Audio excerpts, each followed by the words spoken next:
Vinha de Luz, psicografia do Chico, pelo Espírito de Emmanuel. Vou fazer um pouquinho diferente, eu não vou dizer o título, eu vou ler a mensagem e em seguida comento sobre a titulação. E, havendo dito isso, assoprou sobre eles e disse-lhes: recebei o Espírito Santo. Profundamente expressivas as palavras de Jesus aos discípulos nas primeiras manifestações depois do Calvário. Comparecendo à reunião dos companheiros, espalha sobre eles o seu espírito de amor e vida, exclamando: recebei o Espírito Santo. Por que não se ligaram as bênçãos do Senhor automaticamente aos aprendizes? Por que não transmitiu Jesus, pura e simplesmente, o seu poder divino aos sucessores? Ele, que distribuíra dádivas de saúde, bênçãos de paz, recomendava aos discípulos que recebessem os dons divinos espirituais. Por que não impor semelhante obrigação? É que o Mestre não violentaria o santuário de cada filho de Deus, nem por amor. Cada espírito guarda o seu próprio tesouro e abrirá suas portas sagradas à comunhão com o Eterno Pai. O Criador oferece a semente, o sol e a chuva, o clima e o campo, a defesa e o adubo, o cuidado dos lavradores e a bênção das estações. Mas a semente terá que germinar por si mesma, elevando-se para a luz solar. O homem recebe igualmente o sol da providência e a chuva de dádivas, as facilidades da cooperação e o campo da oportunidade, a defesa do amor e o adubo do sofrimento, o carinho dos mensageiros de Jesus e a bênção das experiências diversas. Todavia, somos constrangidos a romper por nós mesmos os envoltórios inferiores, elevando-nos à luz divina. As inspirações e os desígnios do Mestre permaneceram à volta de nossa alma, sugerindo modificações úteis, induzindo-nos à legítima compreensão da vida, iluminando-nos por meio da consciência superior. Entretanto, está em nós abrir-lhes ou não a porta interna.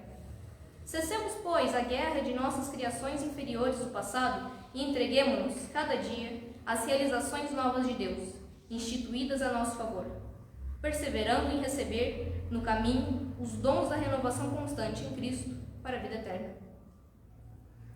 O nome da mensagem é Abre a Porta. E esse título, evidentemente uma metáfora, ele nos traz à memória a nossa aptidão, a nossa prontidão a recebermos todas as bênçãos que nos estão dispostas. Porque as oportunidades existem, o auxílio nos é concedido sempre. Mas cabe a nós escolhermos se realmente queremos isso, através da força de vontade. Vale ressaltar também as palavras de Jesus tão belas, quando disse: vinde a mim, aflitos e sobrecarregados, que vos aliviarei. Ele não disse: vou até vós. Ele disse: vinde a mim. Porque temos livre-arbítrio. E Emmanuel questiona bastante, ele faz várias indagações. Ele questiona essa questão de por que Jesus não nos entrega isso facilmente. Por que simplesmente não temos essas aptidões de forma inata? É como perguntar por que Deus não nos criou felizes. Ora, a resposta é simples e clara. Não teríamos mérito nisso. Não teríamos liberdade. Nosso livre-arbítrio seria nulo. E, para completar tudo isso, de que forma podemos abrir essa porta íntima, de forma a recebermos as bênçãos do divino?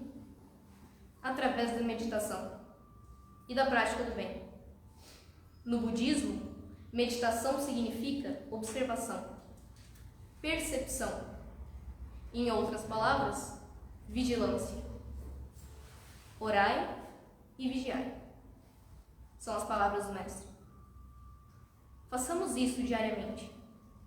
A mensagem que será passada aqui hoje, que possamos absorvê-la de forma a abrirmos nossa porta interna e entregarmos nosso coração ao Cristo, para que seja efetuado nosso burilamento interno. Que assim seja. Que assim seja. E que Deus abençoe a juventude espírita.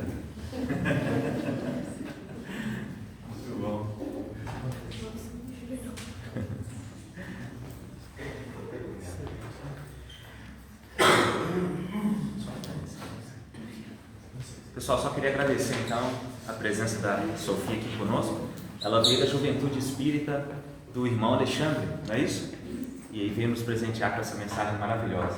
Nós estamos com esse compromisso de trazer a nossa juventude espírita para poder ombrear junto conosco essa grande corrida que é o Espiritismo. Uma corrida de passagem de bastões, não é isso? Sempre partilhando, sempre estando em conjunto aí com os nossos irmãos. Então, Sofia, muito obrigado. Agradecer também a presença da mãe dela que veio aqui hoje, trazer ela carinhosamente aqui para nós. E agora com a palavra o nosso irmão Daniel Prado, que vai nos falar sobre as bem-aventuranças de Jesus, o Cristo. Gente, vamos dar prosseguimento, uma noite iluminada de hoje, né? Aos irmãos que nos assistem em casa, que possam colocar a água fluidificada, né? Que os benfeitores que aqui estão nesta casa, que eles possam visitar os vossos lares. Vamos fazer uma oração para iniciar. Que todos nós, nesta noite, possamos iluminar a nossa mente, iluminar o nosso coração, nos abrirmos para tantos ensinamentos que Jesus nos dá nesta noite. Pai nosso, que estais nos céus, na luz dos sóis infinitos, Pai de todos os aflitos, desse mundo de escarcéus, santificado, Senhor, sejas o teu nome sublime, que em todo o universo exprime concórdia, ternura e amor. Venha ao nosso coração o teu reino de bondade, de paz e de caridade na estrada da redenção. Cumpra-se o teu mandamento, que não vacila nem erra, nos céus como em toda a terra, de luta e de sofrimento. Evita-nos todo o mal. Dai-nos o pão do caminho, feito na luz do carinho do pão espiritual. Perdoa-nos, meu Senhor, da iniquidade de dor, os débitos tenebrosos de passados escabrosos. Auxilia-nos também, nos sentimentos cristãos, a amar os nossos irmãos que vivem longe do bem. Com a proteção de Jesus, livrai a nossa alma do erro, sob o mundo de desenterro, distante de vossa luz. Que vossa ideal igreja, Pai, sejas o altar da caridade, onde se faça a vontade de vosso amor. Que assim seja. Essa foi uma oração trazida pelo nosso irmão Francisco Cândido Xavier, na psicografia de Francisco Cândido Xavier, pelo Espírito Monsenhor José Silvério Horta. Então, gente, a reflexão que eu trago para nós nesta noite é as bem-aventuranças do Cristo, né? Então, Jesus faz a primeira demonstração, a primeira palestra dele, né, para uma multidão de pessoas. E ali Jesus anuncia as bem-aventuranças, como que nós devemos fazer para chegar no reino dos céus, né? Quais as qualidades, as virtudes, o que nós temos que modificar para chegar no reino dos céus. E Jesus fala: bem-aventurados os aflitos, então ele fala: bem-aventurado vai ser os aflitos, bem-aventurados os pobres de espírito, bem-aventurados que têm puro coração, bem-aventurados os brandos e pacíficos e bem-aventurados os misericordiosos. Então, fazendo essa reflexão, vamos voltar, né, a pensar como que Jesus reuniu tantas pessoas em torno dele para ele falar das bem-aventuranças do reino do céu. Então, pensando no tempo, pensando naquela época, como que Jesus começou a caminhada, né? Então, Jesus, um jovem, né, aos 33 anos de idade, ele se revela, né, ao Cristo, nosso Consolador, essa estrela de quinta grandeza, né, que hoje nós temos a dimensão, mas que naquele seu tempo as pessoas não faziam a ideia de quem era Jesus. E Jesus, caminhando de forma simples, apenas com a sua roupa e seu chinelo, caminhando na praia, o mestre olha aqueles pescadores, aqueles simples, ignorantes de conhecimento, estavam lá naquele sol, naquele dia, em plena dificuldade para conquistar o sustento da sua família. E Jesus olha para eles e Pedro, né, vem chateado, triste, e Jesus pergunta a Pedro: Pedro, por que está assim? E aí Pedro olha para Jesus e fala: como esse homem sabe o meu nome, né? Eu penso que deve ter sido assim. E aí Pedro conta para Jesus que estavam todo dia e nem peixe foi pescado. E Jesus fala, então eu vou junto com vocês que eu também sou pescador. E assim Jesus adentra o barco, e todos nós conhecemos a história, e Jesus aponta aos pescadores para lançar ali a rede, e peixes, e muitos peixes são pescados naquele dia. E os pescadores ficaram maravilhados de que como pode um homem assim acertar tão precisamente a quantidade imensa de peixes que eles pescaram naquele dia, coisa que para eles nunca tinham visto. E aí, eles maravilhados com Jesus, e Pedro convida Jesus para ir na sua casa, e Jesus fala para ele, eu vou fazer vocês pescadores de almas.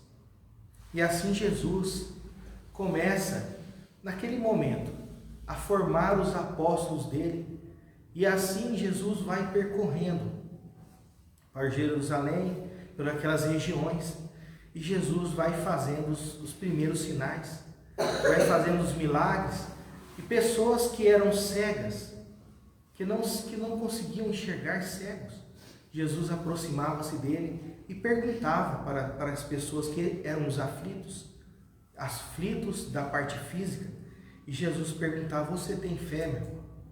E aquele irmão cego olhava para o Cristo e enxergava Jesus, e saía maravilhado, minha vista voltou, e assim eu consigo enxergar. E Jesus fala para ele, vá e não peques mais.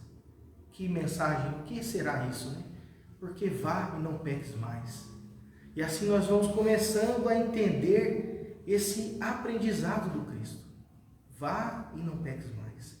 E assim Jesus vai fazendo os milagres, curando os leprosos, aonde todas as pessoas viam aquelas pessoas com a pele se pudrificando, aquele odor imenso, os apóstolos olhando para o Mestre e falando para ele, você vai chegar perto dessas pessoas, nós todos vamos ser contaminados.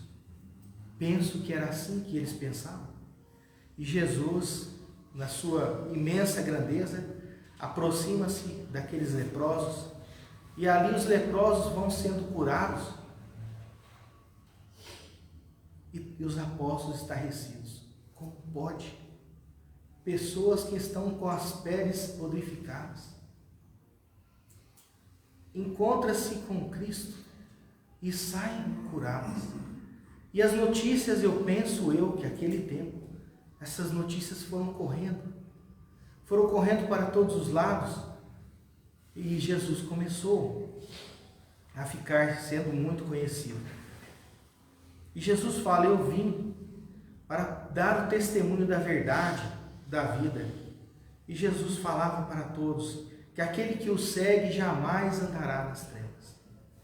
E os apóstolos do Cristo, maravilhados de ver aquele homem tão simples, não tinha nada, caminhando perto das crianças, vem a mim as criancinhas, e Jesus fala, nós todos temos que nós devemos nos assemelhar a estas crianças.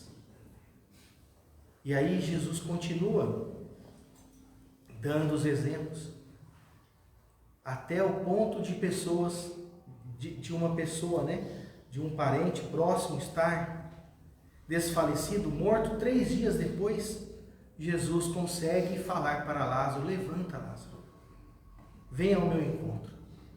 E Jesus faz um maior milagre, naquele instante, de curar a pessoa que tinha morrido. E essas coisas, esses milagres foram se espraiando para todos os lugares, e multidões começaram a querer conhecer o Cristo, a querer estar no encontro do Cristo. E Jesus caminhando, e multidões caminhando junto, e assim os milagres foram se avolumando, Jesus no meio do deserto caminhando, multidões ao lado do Cristo, e os apóstolos viram para ele e falam, mestre, nós não temos o que dar, são muitos, como que eles vão voltar agora? De tão longe, sem alimento. e Jesus faz a multiplicação dos pães, dos peixes, tantos sinais. E aí o mestre continua no seu ministério até o momento em que Jesus é entregue e passa pelo martírio da cruz. E assim, Jesus diante de Pilatos pergunta para ele: mas estão te condenando que você diz que é rei dos judeus.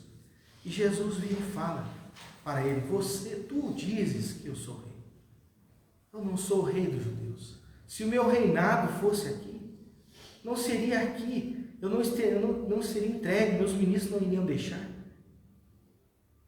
E assim aquele homem, que a sua esposa tinha tido visões, sinais, ele com medo, sabendo de tantos milagres, falou: eu não vou condenar esse homem. E assim Jesus é entregue ao povo, e naquela época, naquela ignorância, a gente não sabe como foi, mas Barrabás foi escolhido a ser solto e Jesus crucificado. E o nosso mestre, essa luz, essa estrela de quinta grandeza, que só fez o bem, curou tantas pessoas, sobe ao Calvário da cruz, carregando a cruz infame, pois que era um homem justo, um homem bom, e Jesus segue seguindo na fé, pedindo a Deus força. Imagino, a gente não tem condições de imaginar a dificuldade que foi, as dores, e muitos chorando, a Maria chorando, todos desesperados, e Jesus sobe ao Calvário da cruz. E ainda, naquele último instante, um soldado chamado Longínquo vem com uma espada, jogando baralho, como diz a história, vem com uma lança, desfere o golpe entre as costelas, e o pulmão do nosso mestre Jesus é perfurado, e assim ele desfalece. Mas mesmo assim, naquele instante, o sangue que jorra é atingido ao olho desse soldado que era cego de um olho, e assim, no último instante, ele ainda faz o milagre de curar aquele que desferiu o golpe para o matar. Aquele soldado joga tudo ao lado, entra em desespero, e assim adentra a floresta e nunca mais aparece entre a civilização, de tanta vergonha que ele ficou nesse ato. E Jesus desfalece na cruz, mas os apóstolos todos em desespero, Pedro em desespero, tinha negado Cristo 3 vezes, e Jesus falou para Pedro que você iria me negar 3 vezes. E assim, todos desesperados, 3 dias depois, Madalena aparece feliz, encontra-se com os apóstolos e fala para todos: Jesus voltou. Eu encontrei com o Mestre. Ele está vivo entre nós. E todos ali, Pedro, no mesmo momento, fala: eu só acredito se eu tocar nas feridas das suas mãos, que foram cravadas na cruz. Naquele instante, Jesus aparece para todos que estavam ali, estende a mão para Pedro e fala: Pedro, toque minha mão, para você acreditar que a vida continua, que a vida existe um mundo espiritual. Nós estamos aqui, você está aí no plano encarnado, você é um espírito encarnado. Agora eu estou na verdadeira vida, aonde eu sou o rei, aonde eu sou o governador desse planeta. E vocês agora têm como meus apóstolos a levar o meu evangelho.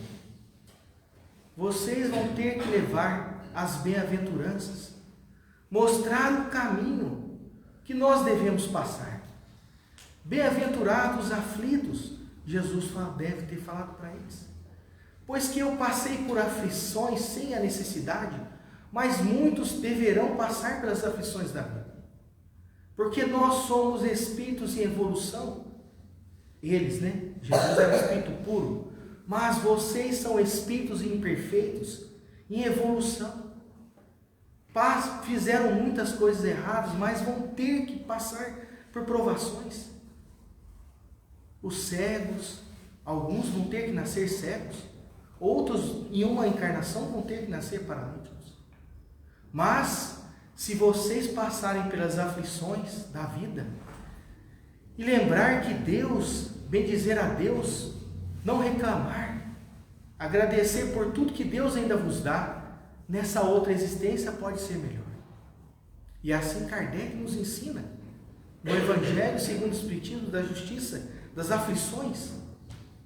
E aí vamos vendo, pobres de espírito, Jesus, Mestre Divino, diante de Pilatos, se ele quisesse dar um estalar de dedos, tudo ali tinha acabado. Era o governador de tudo. E Jesus, na sua imensa humildade, pobre de espírito, Jesus vira e fala: eu não sou rei desse mundo. E ainda prova para todos nós a existência de muitas vidas. Se ele não é rei deste mundo, então quer dizer que existe rei, que existe outros mundos, outros planetas, e que nós estamos aqui, nesse planeta Terra, ainda em dificuldades de evolução. Mas se nós olharmos para o universo, quantas estrelas tem nesse universo? Quantos planetas habitados podem existir? Bilhões. E assim Jesus continua nos ensinando. Perdão. Jesus, no último momento da cruz, ele dá aquele último suspiro e fala: Pai, perdoai-vos, porque eles não sabem o que fazem. E assim, nas bem-aventuranças, nesse Sermão do Monte, Jesus fala para todos nós que para chegarmos ao reino dos céus, nós temos que ser misericordiosos, nós temos que perdoar aos nossos irmãos, perdoar aos nossos semelhantes, perdoar a nós mesmos por tantos equívocos que nós fizemos nas vidas regressas. E assim, quando Pedro embainha a espada e corta a orelha do soldado, naquele dia em que Jesus ia ser entregue, Jesus pega a orelha de Pedro, coloca-se no soldado, e o soldado vê o sangue, mas a orelha volta no lugar. E Jesus cura aquele soldado. E aquele soldado vai embora e também não prende o mestre. Outros prendem, outros ficam assustados. Mas Jesus fala: se é para me prender, então vamos. E Pedro depois lembra que o mestre tinha falado: devemos ser brandos e pacíficos. Brandos e pacíficos. E por último, das bem-aventuranças do Cristo, Jesus nos ensina a pureza de espírito. Olhando aos pequeninos, aquele ao qual ele caminhava, aquelas crianças que vinham ao encontro, ao qual os apóstolos tentavam afastá-las, Jesus falava para eles: deixe a vir os pequeninos.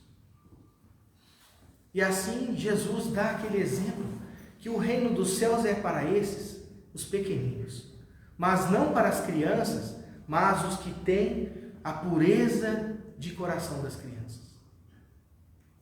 Então, no Sermão do Monte, Jesus, além de falar para nós, bem-aventurado os aflitos, ele passou por todas as aflições, e aflições inimagináveis para nós, dando o exemplo que o reino dos céus, que o reino puro, ao qual não é a colônia nosso lar, ao qual é relatado nos livros de André Luiz, mas o reino dos céus, que Jesus nos diz que ele prepara para nós, é muito mais do que isso.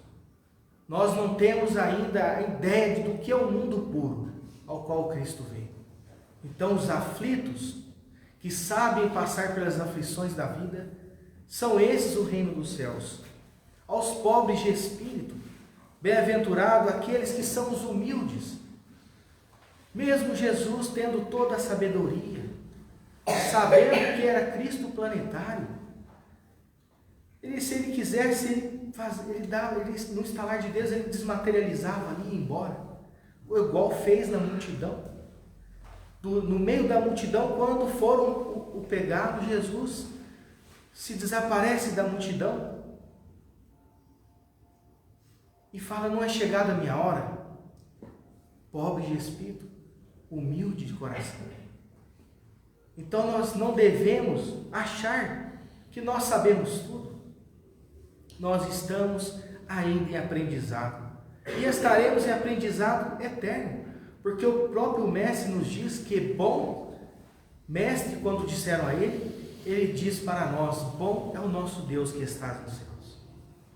Então nós temos que ser pobres de espírito, não da pobreza material, isso não importa.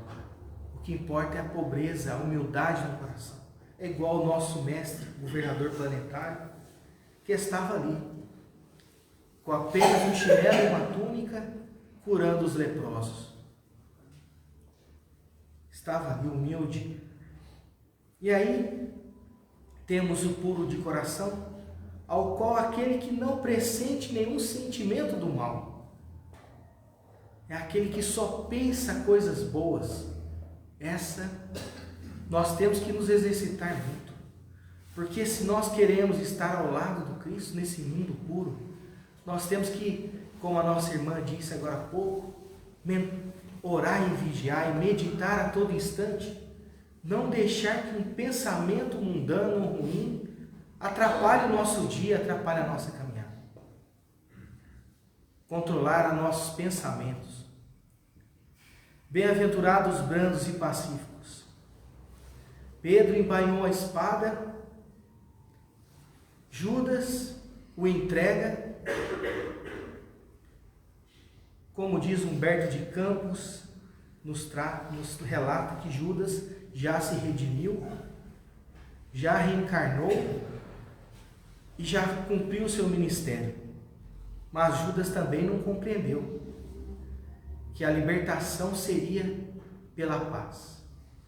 Quando Judas entrega Jesus aos romanos, ele achou que Jesus se revoltaria e com o estalar do dedos tudo seria desfeito, pois que tinha visto o mestre andar nas águas, acalmando o mar, controlando a natureza, curando enfermos.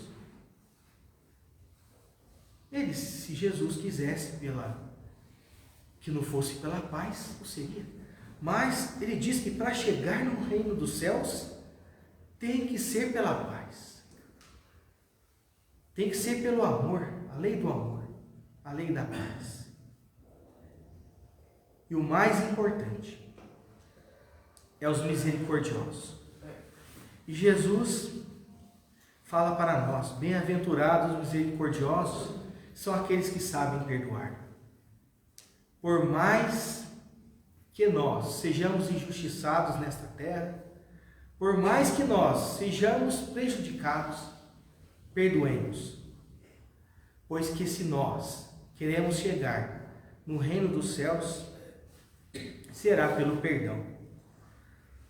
Nos perdoando e pedindo perdão para os nossos semelhantes.